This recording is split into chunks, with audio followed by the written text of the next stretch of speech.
This question is about unsaturated hydrocarbons. Part A says that compound A and compound B are isomers. Compound A and compound B are shown below. Compound A has a lower melting point than compound B. Suggest why. Compound A is a branch chain hydrocarbon, and that's important with its melting point because it means it has fewer points of contact across the molecule, whereas compound B is straight chain, so has more points of contact. These fewer points of contact mean that compound A has fewer or weaker London forces of attraction. It's important we say London forces and not van der Waals because OCR do not accept that. And these weaker London forces will require less energy to overcome, hence compound A has a lower melting point. We get a mark for saying fewer points of contact or branch chain in this question, a mark for saying weaker London forces and require less energy to overcome. B. Compound C, CH3, CH2, CH, CH, CH2, CH2OH exists as cis and trans stereoisomers. In part 1, we're asked to name compound C. For any question where you're asked to name a compound, it's really useful to draw out the compound. So here I'm going to draw it skeletally with a 6-carbon backbone. Now we need to add the double bond and OH group. When drawing the compound, it's not crucial where you draw the double bond and OH as long as it's on the respective carbons. So if we went from left to right and we counted the double bonds on carbon number 3 from the left, 1, 2, 3 would make our double bond here, and the OH would go on the rightmost carbon.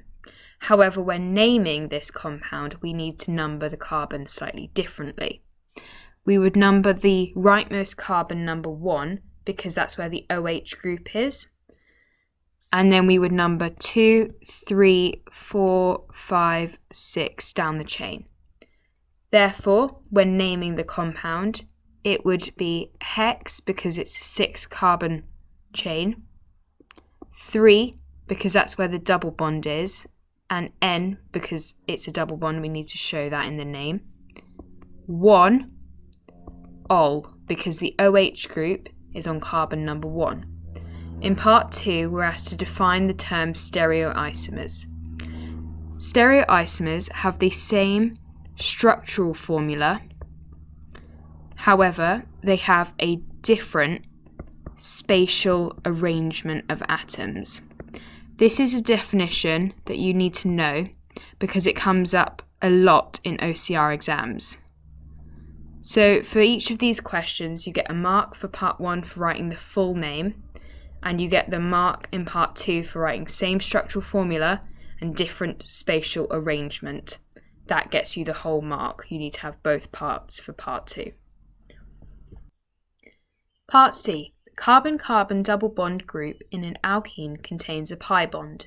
Complete the diagram below to show how p orbitals are involved in the formation of a pi bond. So p orbitals have a dumbbell shape, as I'm drawing right now on the carbon-carbon double bond we've been given. It's important that we label these p orbitals so then we link back to the question. A pi bond is a sideways overlap of p orbitals. So, when drawing a pi bond, we can imagine these p orbitals overlapping sideways, and then we can label these as pi bonds. This will both the p orbitals in dumbbell shapes and labelled, and the pi bonds labelled will get you this mark. Part 3, we're asked to draw the structures of the cis and trans stereoisomers of compound C. I've redrawn compound C in purple above. Cis and trans stereoisomers mean that the hydrogens around the carbon-carbon double bond are in different positions. So for both of these cis and trans isomers, we can start by drawing the carbon-carbon double bond. For a cis isomer, the hydrogens are on the same side. That means the other groups will also be on the same side, but it's more about where the hydrogens are. So if we draw out the remaining groups from this compound, it's also useful for the left group, top left, that we've written C2H because the carbon bonds to the carbon, not the hydrogen. And then for a trans stereoisomer, the hydrogens will be on opposite sides, a bit like EZ isomerism, but instead of looking at the highest priority group, we're looking for hydrogens. For this question, you get a mark for each correct structure. So 1 mark for your cis isomer being correct, and 1 for your trans isomer being correct. Part D. Compound D shown below reacts with hydrogen bromide by electrophilic addition. A mixture of 2 organic compounds, E and F, are formed. Part 1, we're asked to suggest how a hydrogen bromide molecule can act as an electrophile. For this question, we need to know what an electrophile means. An electrophile is an electron pair acceptor. So when asked to suggest how something acts as an electrophile, we can simply write that HBr accepts a pair of electrons, which is kind of rewording this definition of an electrophile, which is a useful skill in any question like this. So writing this accepts a pair of electrons will get you the mark for this question. In part 2, we're asked to draw the structures of the 2 organic compounds E and F. I've redrawn compound D, so we don't need to refer back in this question. This question was asking about an electrophilic addition mechanism. In an electrophilic addition mechanism, an alkene, such as compound D, turns into an alkane. That means that the carbon-carbon double bond will turn into a carbon-carbon single bond. We can then draw compounds E and F, or at least begin to draw them, by drawing the rest of compound D, but instead of having that carbon-carbon double bond, we have a carbon-carbon single bond. Now, carbon has to have 4 bonds, and so far, the 2 carbon-carbon double bond carbons don't have 4 bonds. Therefore, we are missing 2 things. If we look back, we know that we're reacting compound D with hydrogen bromide. Therefore, that's what we need to add to compounds E and F. It doesn't matter which side we put them on because we're not asked in this question about a major or a minor product. So, we can start by just adding a hydrogen and a bromine to each of the sides, but making sure they're opposite for E and F. In this question, you get a mark for drawing compound E correctly and compound F correctly. It doesn't matter which way round you draw them though, as long as they're both correct. In part 3, we're asked to outline the mechanism of the reaction between compound D and hydrogen bromide to form either compound E or compound F. We're asked to include curly arrows and relevant dipoles. I've redrawn compound D, so we don't need to refer back, but we need to redraw it anyway as one of our reactants in this mechanism. This is an electrophilic addition mechanism. We've been told this in an earlier stage of the question, but it's important that we know this so that you can refer back and learn it as a mechanism that you can then apply to different situations, as it does crop up a lot in OCR exams. We then need to draw hydrogen bromide, our second reactant. Now this double bond will induce a negative dipole on the bromine and a positive dipole on the hydrogen. There will then be a curly arrow from this hydrogen-bromine bond and a curly arrow from the carbon-carbon double bond to the hydrogen. We will get a mark for doing this in the mark scheme, but this will lead to the formation of an intermediate. So compound E and compound F are both alkanes, so our intermediate needs to show this, and it will be an alkane. The hydrogen can bond to either of the carbons and the carbon-carbon double bond. Here I've chosen to bond the hydrogen to the rightmost carbon. We then finish this intermediate by adding our CH3 groups. We then would have a positive charge where our bromine needs to attach to. It's positive because the bromine is left with a negative charge. We then need to draw a curly arrow from the centre of the lone pair on the bromine. It's important it's from the centre because examiners can be pretty picky for your curly arrows. And then finally, we need to draw our product because we haven't yet shown that either compound E or compound F is produced. So in our last stage, we need to write our product, including our carbon-bromine bond, which is formed in the intermediate stage. For this question, you get 2 marks for your first stage with the 2 curly arrows and the dipoles, and then a mark for your intermediate and curly arrow.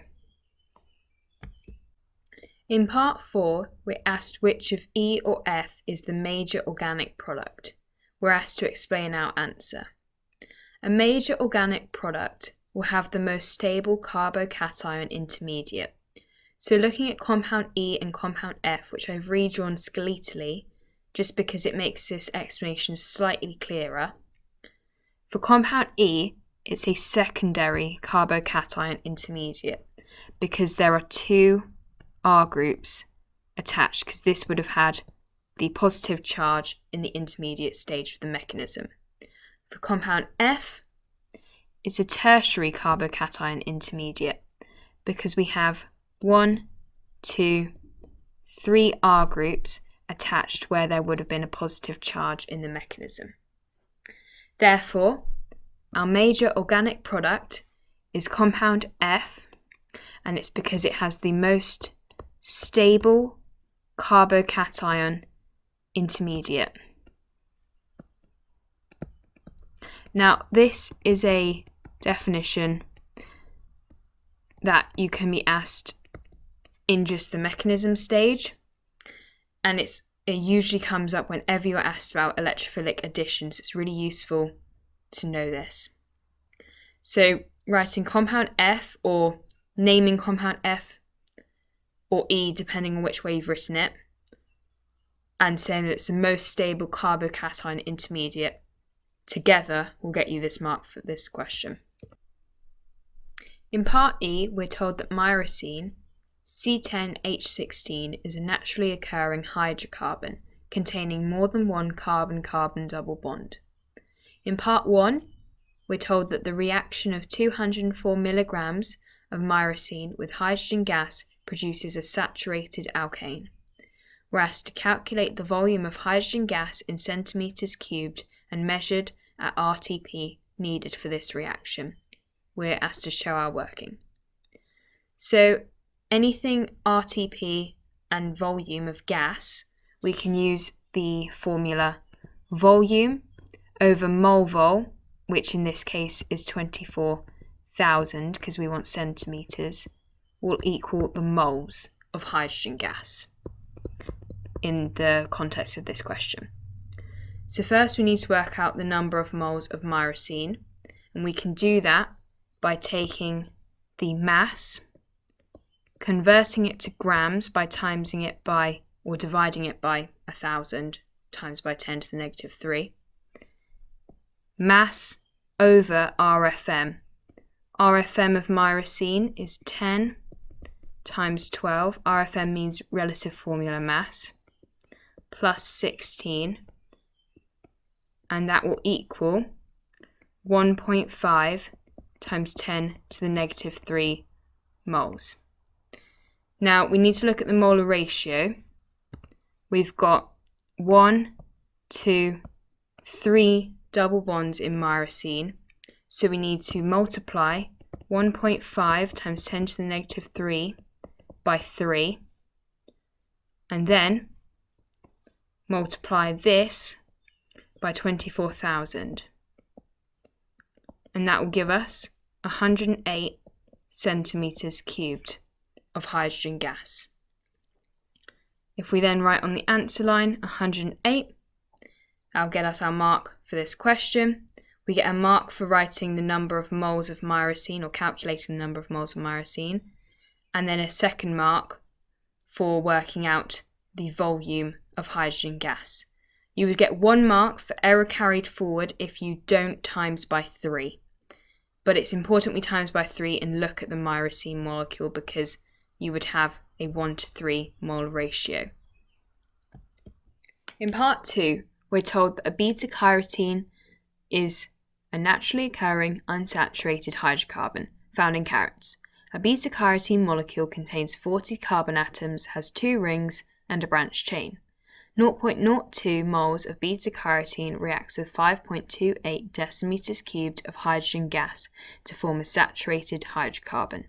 Using molecular formulae, we're asked to construct a balanced equation for this reaction and include relevant calculations and reasoning. We can start by working out the moles of hydrogen gas in this question, because we're told the decimeters cubed of hydrogen gas. Therefore, we can use the equation of volume over mole vol, in this case 24, because it's decimeters cubed, to get moles. So plugging in the numbers, we get 5.28 over 24 equals 0.22 moles of hydrogen gas. We can then work out the molar ratio by dividing 0.22 by 0.02, and we get 11. This means we've got 11 double bonds in our molecule, and therefore our product would be C40H78. Using reasoning, we then work out that our reactants be the hydrogens from C40H78 minus 22, which would be H56, because we're adding 22 hydrogens to get our product of C40H78. In this question, we get a mark for working out the moles, a mark for working out the number of double bonds, a mark for working out our product, and then a mark for our equation.